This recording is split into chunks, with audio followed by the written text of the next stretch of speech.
കിടത്തിട്ട് എന്നെ നന്ദിനി ഇവിടുന്ന് പറഞ്ഞേക്കാന്നാണ് നിങ്ങൾ കരുതിയിരിക്കുന്നത്. സമ്മതിക്കില്ല, ഞാൻ സമ്മതിക്കില്ല. സൂര്യ പ്ലീസ്.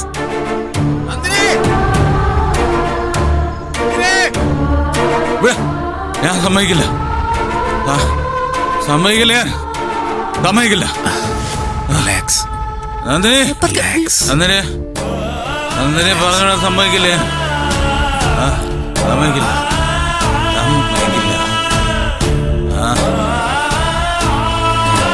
സമ്മതിക്കില്ല, സമ്മതിക്കില്ല.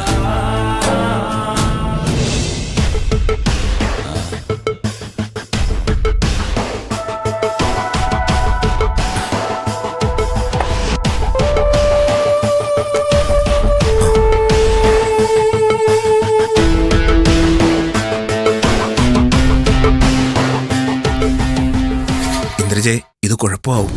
അളിയനോട് അവള് പോയെന്നൊരു കഥ പറഞ്ഞ് വിശ്വസിപ്പിക്കാൻ പറ്റുമെന്ന് എനിക്ക് തോന്നുന്നില്ല. ആദ്യമായിട്ടായതുകൊണ്ടല്ലേ. പക്ഷെ സ്ഥിരമായിട്ട് അവള് വരാതിരിക്കുമ്പോ അവൻ വിശ്വസിച്ചോളും. ആ, നന്ദിനി ഇവിടെ ഉണ്ടെങ്കില് ഏട്ടന്റെ ശബ്ദം കേട്ടാ അവൾ ഓടിയെത്തുന്ന ഏട്ടനറിയാം. കുറച്ചു ദിവസം കാണാതിരുന്നാല് നമ്മൾ പറയുന്ന കാര്യങ്ങളൊക്കെ പതിയെ വിശ്വസിച്ചു തുടങ്ങും.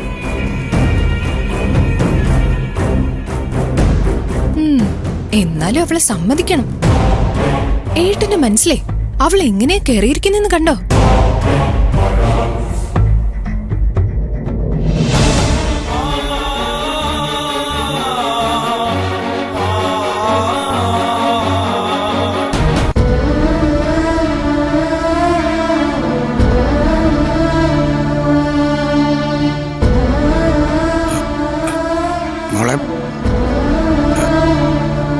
സൂര്യ സാറ് മുകളിൽ കിടന്ന് ബഹളം വയ്ക്കുന്നത് മോള് കേട്ടോ? ചെറുതായിട്ട്. സൂര്യ സാറിന്റെ അടുത്ത് എല്ലാരും ഉണ്ട്. ഇപ്പൊ എന്താ എല്ലാവർക്കും ഒരു ഉത്സാഹം?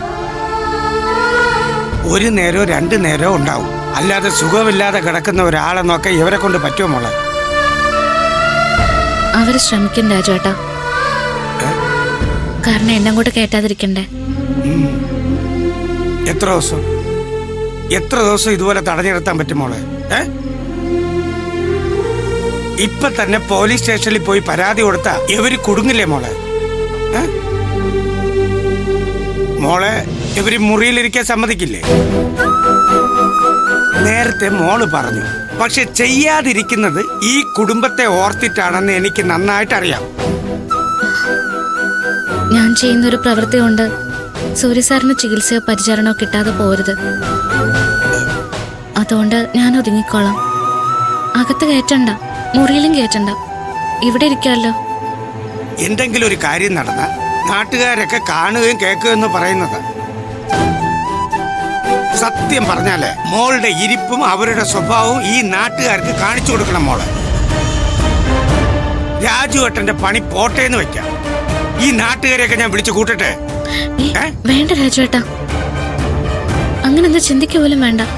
ഓ പിന്നെ എനിക്കിവിടെ ഇരിക്കാൻ സൂര്യ സാർ ഈ വീടിന്റെ ഒരു മുറിയിലുണ്ടെന്നുള്ള വിശ്വാസം മാത്രം മതി. എപ്പം ഞാൻ ആ മനുഷ്യനെ മനസ്സറിഞ്ഞ് സ്നേഹിക്കാൻ തുടങ്ങിയോ അപ്പം ഞാൻ മനസ്സിൽ കുറിച്ചിട്ടു. ഇനി മരണം കൊണ്ടേ ഞങ്ങളെ പിരിക്കാൻ പറ്റൂ.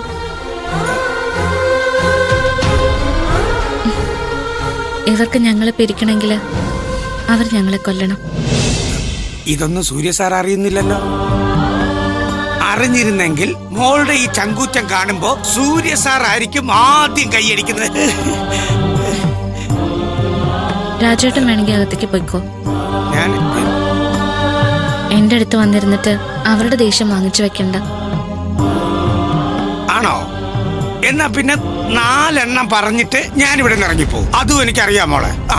തുമ്മിയെ തെറിക്കുന്ന മൂക്കാണെങ്കിൽ അതങ്ങ് തെറിക്കട്ടെ മോളെ. അല്ല പിന്നെ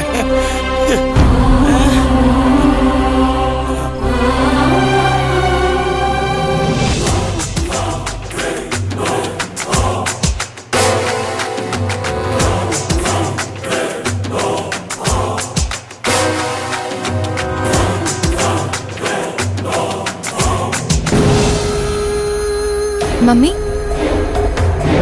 ദേ അവൾ അതേ ഇരിപ്പിരിക്കുവോ.